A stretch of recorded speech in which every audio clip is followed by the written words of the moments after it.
Mending kalau punya anggota DPR-nya baik kayak Pak Dur. Kalau enggak, ngemis-ngemis sama pusat. Negara bukan punya pusat, negara adalah desa yang terhampar di seluruh Indonesia. Itulah pemilik saham terbesar negara. Betul nggak?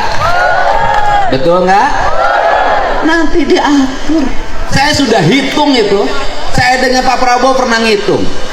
Pak Didi, kata Pak Didi, nyelesain kemiskinan pertanian gimana? Gampang, Pak. Bagaimana? Satu, pupuk jangan dibikin susah-susah.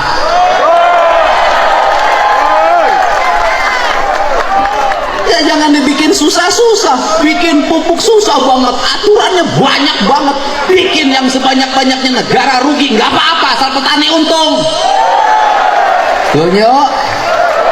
Dua, saya katakan setiap buruh tani harus punya sapi. Bantuan sapinya jangan kayak kemarin-kemarin, Pak, dari Kementan, kurus-kurus, tua-tua, nggak mau hamil lagi. Itu saya bagiin sampai 2 tahun ke saya, Pak, nggak sanggup. Kenapa? Sapi saya nggak bunting-bunting. Mungkin sama kamu lakinya kurang. Kasih dong sapi yang unggulan, yang bibitnya gede. Kalau bisa yang dibagiin yang sudah bunting, di IB dulu sama kementerian, baru dibagiin. Betul nggak? Satu petani dengan sebagai buruh tani atau luasan di bawah 1/4 hektar, kasih 5 ekor. Setelah itu kasih dana pendampingan, PPL-nya arahin, itu kotoran sapi jadi pupuk organik. Puterin begitu. Kemudian apalagi jamin kesehatannya, kalau sakit nggak usah susah. Bener rakyat pakai BPJS, bener, tapi banyak yang BPJS-nya nggak bisa bayar. Saya tuh kenapa kan dia ngomong gitu tiap hari, aku ngurus yang begitu. Masuk rumah sakit BPJS nggak ada, bayar dulu. Masuk rumah sakit, di rumah sakitnya nggak bisa nungguin. Kenapa? Berhenti kerja ngebecanya. Bener nggak? Nah, jadi gratisin itu pelayanan kesehatan. Yang berikutnya apa lagi? Bangun rumah sakit, jangan numpuk satu tempat. Ya, kabupaten harus punya rumah sakit rujukan, nggak usah operasi ke pusat kota, cukup di kabupaten. Turunin dokter-dokter terbaik di situ. Kemudian siapkan subsidi untuk apa? Kalau orang sakit, keluarganya harus disubsidi. Kenapa kan dia ngomong gitu? Suaminya sakit, bininya nungguin. Yang nyari duit siapa?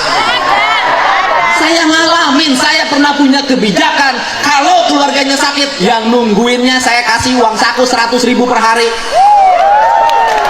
Bisa negara? Bisa. Bisa nggak? Bisa. Sekolah, bikin perguruan tinggi udah dirancang oleh Pak Prabowo kan, sekarang sudah ada politeknik di NTT, nanti terus begitu.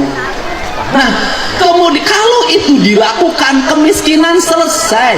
Orang miskin karena sakit, rumah sakitnya mahal. Benar gak?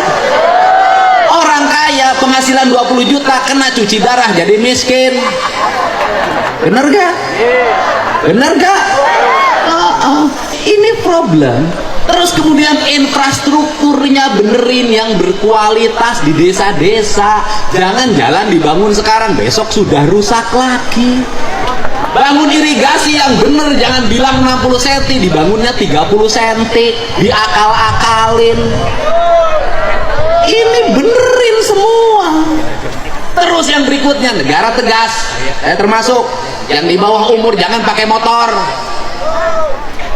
Saya sampai ngurus begitu, saya jadi bupati ngurus begitu, bikin aturan tidak boleh pakai motor ke sekolah. Kenapa? Di bawah umur pakai motor merusak hidupnya. Dia tiap hari kerjanya main HP sama motor-motoran, ibunya sampai hitam legam di sawah begini, rusak generasi. Apalagi, nah, bikin aturan, ini Jawa Barat. Aturannya apa? Mereka yang hajatan boleh hajatan kalau punya uang. Yang nggak punya uang nggak boleh hiburan-hiburan, udah numpeng aja. Kenapa? Di Jawa Barat banyak yang kawinan pinjem Bang Emok. Beres Bang Emok, hutang sampai pergi ke Arab. Ini negara ngatur, kepala desanya ngatur, semua ngatur seperti itu. Pusat dan daerahnya ngatur, rakyatnya dijamin, diatur tapi dijamin. Sekali lagi apa? Diatur tapi Jangan suka ngatur kalau tidak menjam. Begitu. Orang yang ngatur harus menjam. Ini tugas negara mengatur dan menjam. Tugas rakyat diatur dan mendapat jamin. Ya, ini saja apa yang saya sampaikan. Saya panjang dan pendek ngomongnya, pulangnya nggak akan ditransfer, ongkos sendiri. Alhamdulillah. Tepuk tangan ya buat Kanjeng. Saya kebetulan saya tiap malam keliling untuk menyampaikan pesan-pesan Pak Prabowo. Tadi malam di Cirebon, sekarang di sini. Nanti malam saya harus ke Bandung, besok saya ke Bekasi. Saya tiap malam keliling untuk menyampaikan pesan. Saya ingin Indonesia kepemimpinan Pak Jokowi diteruskan sama orang yang jujur, orang yang otentik bukan kosmetik, orang yang tidak suka pencitraan tapi ngomong apa adanya, orang yang selalu dihianati tapi tidak pernah mengkhianati. Setuju? Kita ucapkan terima kasih, kita sambut Gus Miftah datang ke tempat ini. Monggo di aturanan lega. Atur nuhun. Wallahu muwaffiq ila aqwamit thoriq. Assalamualaikum warahmatullahi wabarakatuh. Kasih Bu. Alhamdulillah. Terima kasih Kang Deddy Mulyadi atas sambutannya yang sangat luar biasa. Tepuk tangan sekali lagi Bapak dan Ibu. Iya, tepuk tangan.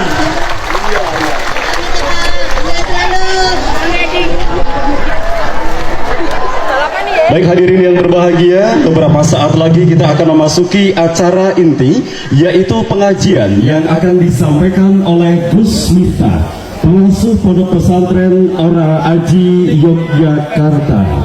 Dan beliau saat ini sudah tiba atau hadir di tempat acara. Kepada hadirin kami mohon untuk berdiri menyambut kehadiran Gus Miftah.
صلى الله